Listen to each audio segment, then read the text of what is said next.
देवताओं का पलायन। इंद्र आदि के पूछने पर बृहस्पति का रुद्रदेव की अजेयता बताना, वीरभद्र का देवताओं के युद्ध के लिए ललकारना, श्री विष्णु और वीरभद्र की बातचीत तथा विष्णु आदि को अपने लोक में जाना एवं दक्ष और यज्ञ का विनाश करके वीरभद्र का कैलाश को लौटना। ब्रह्मा जी कहते हैं, नारद, उस समय देवताओं के साथ शिव गणों का घोर युद्ध आरंभ हो गया। उसमें सारे देवता पराजित होकर भागने लगे। वे एक दूसरे का साथ छोड़कर स्वर्गलोक में चले गए। उस समय केवल महाबली इंद्र आदि लोकपाल ही उस दारुण संग्राम में धैर्य धारण करके उत्सुकता पूर्वक खड़े रहे। तदनंतर इंद्र आदि सब देवता मिलकर उस समरांगण में बृहस्पति को विनीत भाव से नमस्कार करके पूछने लगे, गुरुदेव बृहस्पति, तात महाप्राज्ञ दयानिधि, शीघ्र बताइए, हम जानना चाहते हैं कि हमारी विजय कैसे होगी।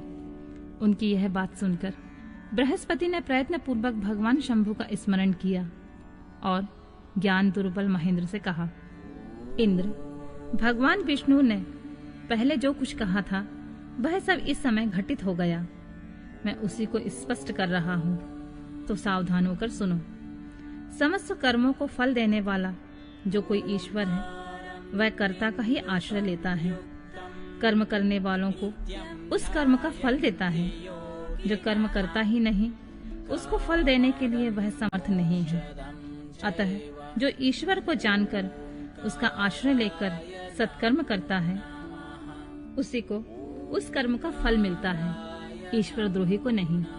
न मंत्र, न औषधियां, न समस्त अभिचारिकी कर्म, न लौकिक पुरुष, न कर्म, न वेद, न पूर्व, न उत्तर मीमांसा तथा न नाना वेदों से युक्त अन्य शास्त्र ही ईश्वर को जानने में समर्थ होते हैं। ऐसा प्राचीन विद्वानों का कथन है। अनंत शरण भक्तों को छोड़कर दूसरे लोग संपूर्ण वेदों का 10,000 बार स्वाध्याय करके महेश्वर को भली भांति नहीं जान सकते। यह महाश्रुति का कथन है।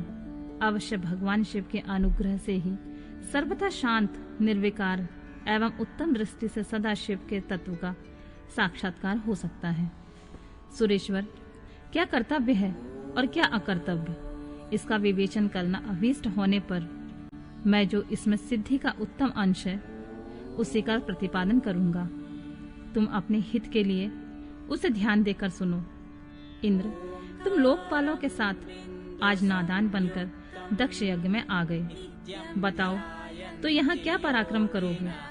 भगवान रुद्र जिनके सहायक हैं, ऐसे ये परम क्रोधी रुद्रगण इस यज्ञ में विघ्न डालने के लिए आए हैं और अपना काम पूरा करेंगे, इसमें कोई संशय नहीं है। मैं सत्य सत्य कहता हूँ कि इस यज्ञ के विघ्न का निवारण करने के लिए वस्तुतः तुम में से किसी के पास कोई सर्वथा कोई उपाय नहीं है। बृहस्पति की यह बात सुनकर वे इंद्र सहित समस्त लोकपाल बड़ी चिंता में पड़ गए।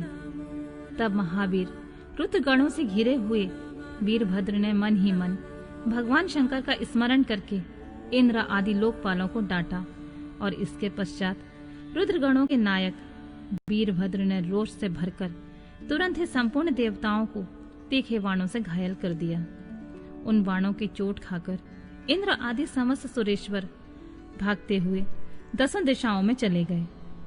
जब लोकपाल चले गए और देवता भाग खड़े हुए, तब वीरभद्र अपने गणों के साथ यज्ञशाला के समीप गए।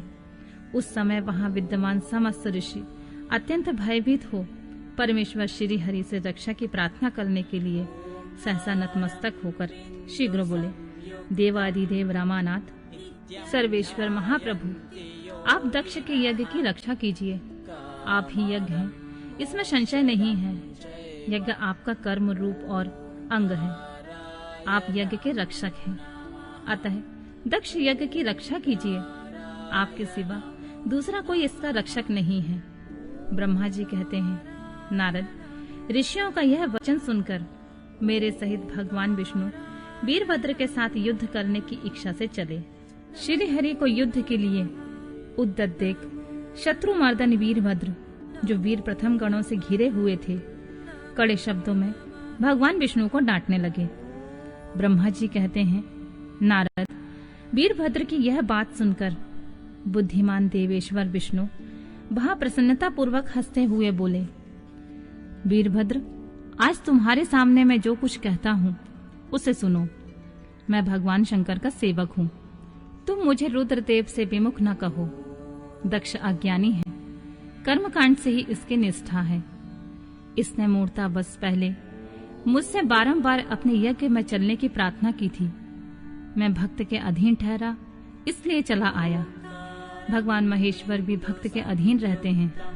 तात, दक्ष मेरा भक्त है, इसलिए मुझे यहाँ आना पड़ा है। रुद्र के क्रोध से उत्पन्न हुए वीर, तुम रुद्र तेज स्वरूप हो, उत्तम प्रताप के आश्रय हो। मेरी प्रतिज्ञा सुनो। मैं तुम्हें आगे बढ़ने से रोकता हूँ और तुम मुझे रोको। परिणाम वही होगा जो होने वाला होगा। मैं पराक्रम करूंगा। ब्रह्मा जी कहते हैं, नारद, भगवान विष्णु के ऐसा कहने पर महाभाऊ वीरभद्र हंसकर बोला, आप मेरे प्रभु के प्रिय भक्त हैं। यह जानकर मुझे बड़ी प्रसन्नता हुई है। इतना कहकर गणनायक वीरभद्र हंस पड़ा और विनय से नतमस्तक होकर बड़ी प्रसन्नता के साथ श्री विष्णुदेव से कहने लगा, महाप्रभु, मैंने आपके भाव की परीक्षा के लिए कड़ी बातें कही थी। अब इस समय यथार्थ बात कहता हूं, तो सावधान होकर सुनो। हरे, जैसे शिव हैं वैसे आप हैं, जैसे आप हैं वैसे शिव हैं, ऐसा वेद कहते हैं। और वेदों का यह कथन शिव की आज्ञा के अनुसार ही है। रमानाथ, भगवान शिव की आज्ञा से हम सब लोग उनके सेवक ही हैं। तथापि जो मैंने बात कही है, इस बात विवाद के अवसर के अनुरूप ही है। आप मेरी हर बात को आपके प्रति आदर के भाव से ही कही गई समझिए। ब्रह्मा जी कहते हैं, वीरभद्र का यह वचन सुनकर भगवान श्री हरि हंस पड़े और उनके लिए हितकर वचन बोले। श्री विष्णु ने कहा, महावीर, तुम मेरे साथ निशंक होकर युद्ध करो। तुम्हारे अस्त्रों से शरीर के भर जाने पर मैं अपने आश्रम को जाऊंगा। ब्रह्मा जी कहते हैं, ऐसा कहकर भगवान विष्णु चुप हो गए और युद्ध के लिए कमर कसकर डट गए। महाबली वीरभद्र भी अपने गणों के साथ युद्ध के लिए तैयार हो गए। नारद, तदनंतर भगवान विष्णु और वीरभद्र में घोर युद्ध हुआ। अंत में वीरभद्र ने भगवान विष्णु के चक्र को स्तंभित कर दिया और शांग धनुष के 3 टुकड़े कर डाले। तब मेरे द्वारा एवं सरस्वती के द्वारा बोधित हुए श्री विष्णु ने उस महान गणनायक वीरभद्र को असह तेज से संपन्न जानकर वहां से अंतर्ध्यान होने का विचार किया। दूसरे देवता भी यह जान गए कि सती के प्रति जो अन्याय हुआ है उसी का यह संभावी परिणाम है। दूसरे के लिए इस संकट का सामना करना अत्यंत कठिन है। यह जानकर वे सब देवता अपने सेवकों के साथ स्वतंत्र सर्वेश्वर शिव का स्मरण करके अपने अपने लोकों में चले गए। मैं भी पुत्र के दुख से पीड़ित हो सत्यलोक में चला आया और अत्यंत दुख से आतुर होकर सोचने लगा कि अब मुझे क्या करना चाहिए। मेरे तथा श्री विष्णु के चले जाने पर मुनियों सहित समस्त यज्ञ के आधार रहने वाले देवता शिव गणों द्वारा पराजित हो भाग गए। उस उपद्रव को देखकर और उस महामग का विध्वंस निकट जानकर वह यज्ञ भी अत्यंत भयभीत हो मृग का रूप धारण करके वहां से भागा। मृग के रूप में आकाश की ओर भागते हुए देख वीरभद्र ने उसे पकड़ लिया और उसका मस्तक काट डाला। फिर उन्होंने मुनियों तथा देवताओं के अंग भंग कर दिए और बहुतों को मार डाला। प्रतापी मणिभद्र ने भृगु को उठाकर पटक दिया और उनकी छाती को पैर से दबाकर तत्काल उनकी दाढ़ी मूछ नोच ली। चंड ने बड़े वेग से पूछा के दांत उखाड़ लिए, क्योंकि पूर्व काल में जिस समय महादेव जी को दक्ष के द्वारा गालियां दी जा रही थीं, उसी समय वे दांत दिखा दिखाकर हंसे थे।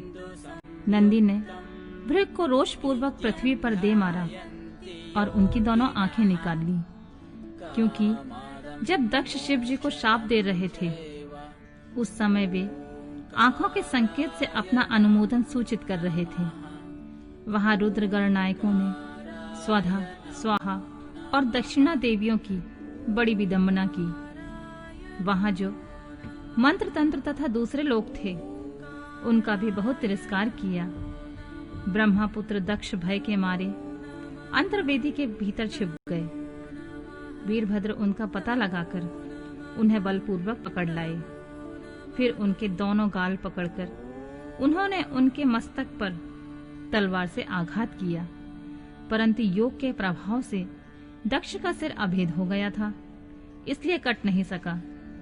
जब वीरभद्र को ज्ञात हुआ कि संपूर्ण अस्त्र शस्त्रों से इनके मस्तक का भेदन नहीं हो सकता है, तब उन्होंने दक्ष की छाती पर पैर रखकर दबाया और दोनों हाथों से गर्दन मरोड़ तोड़ डाली। फिर शिवद्रोही दुष्ट दक्ष के उस सिर को गणनायक वीरभद्र ने अग्निकुंड में डाल दी। तदंतर जैसे सूर्य घोर अंधकार राशि का नाश करके उन्याचल पर आरूढ़ होते हैं, उसी प्रकार वीरभद्र दक्ष और उनकी यज्ञ का विध्वंस करके कृतकार्य हो तुरंत ही वहां से उत्तम कैलाश पर्वत को चले गए। वीरभद्र को काम पूरा करके आया देख परमेश्वर शिव मन ही मन बहुत प्रसन्न हुए और उन्होंने वीर प्रथम गणों का अध्यक्ष बना दिया।